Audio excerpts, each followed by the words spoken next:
एक गांव में एक रामू नाम का लड़का रहता था। वो बहुत सीधा साधा था, एकदम साधारण उसकी जिंदगी थी। वो अपने परिवार के साथ, जैसे कि उसकी पत्नी, बच्चे, उसके माता पिता, इन सभी के साथ में रहता था। लेकिन उसके सर पर बहुत कर्ज था, क्योंकि वो बहुत गरीब थे।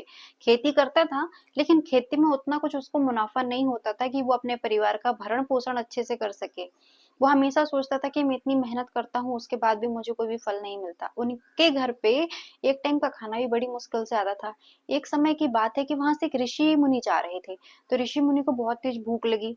तो उसे रामू का घर ये दिखाई देता है। तो वो सीधे रामू के घर जाते हैं और बोलते हैं कि मुझे बहुत ज्यादा भूख लगी है, कृपया कर मुझे भोजन कराने की कृपा करें।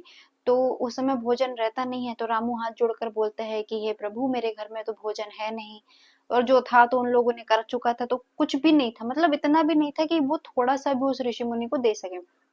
तो ऋषि मुनि वहां से जाने लगते हैं, लेकिन तभी रामू की पत्नी उन्हें रोकती है और कहती है कि रुकिए प्रभु, अभी मैंने भोजन नहीं किया है, तो मेरे हिस्से का भोजन रखा हुआ है, तो कृपया आप उसे स्वीकार करें, आप उस भोजन को स्वीकार करें। तब ऋषि क्या करते हैं कि उस भोजन को वो स्वीकार करते हैं और भोजन को खा लेते हैं। ठीक है। फिर इसके बाद जब वो जाने लगते हैं तो रामू को एक पोटली देते हैं, और पोटली देते हुए वो कहते हैं कि इस पोटली में बीज निकलेंगे, और उन बीजों को तुम अपने खेतों में बो देना।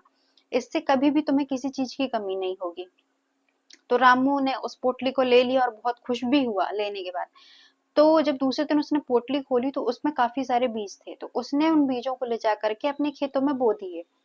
लेकिन वो उनमें रोज पानी डालता, रोज पानी डालता, रोज पानी डालता, लेकिन पेड़ तो निकल ही नहीं रहे थे। तो वो एक दिन हताश हो गया। तब उसकी पत्नी ने कहा कि मम्मी, आप धैर्य रखिए। अगर ऋषि मुनि ने कहा है कि आप इन बीजों को बोना और इससे हमारे घर की सारी समस्या खत्म हो जाएगी, हमें हमारी खेती अच्छी हो जाएगी, तो उस चीज को करिए। हो सकता है कि इसे अंकुरित होने में थोड़ा टाइम लग रहा हो। पर रामू जो था तो वो हताश होने लग जाता है। तब भी फिर उसकी पत्नी उसके साथ रोज खेत जाती है और रोज उसमें पानी डालती है, इस उम्मीद से कि आज नहीं तो कल वो बीज अंकुरित हो जाएगा। और दोस्तों, वो एक दिन आ जाता है, एक साथ सारे बीज अंकुरित होते हैं और उसमें इतने फल लगते हैं, इतने फल लगते हैं कि उनकी जितनी भी समस्याएं होती हैं सारी खत्म हो जाती हैं। लेकिन उस पेड़ के जो फल होते हैं वो कभी खत्म नहीं होते। कहने का तात्पर्य यही है कि जीवन में जो भी कार्य करते हैं तो हमेशा धैर्य बना करके रखिए, क्योंकि धैर्य के साथ जो भी कार्य किया जाता है वह हमेशा सफल होता है और ज्यादा देर तक हमारे जीवन में समृद्धि बनाए रखता है।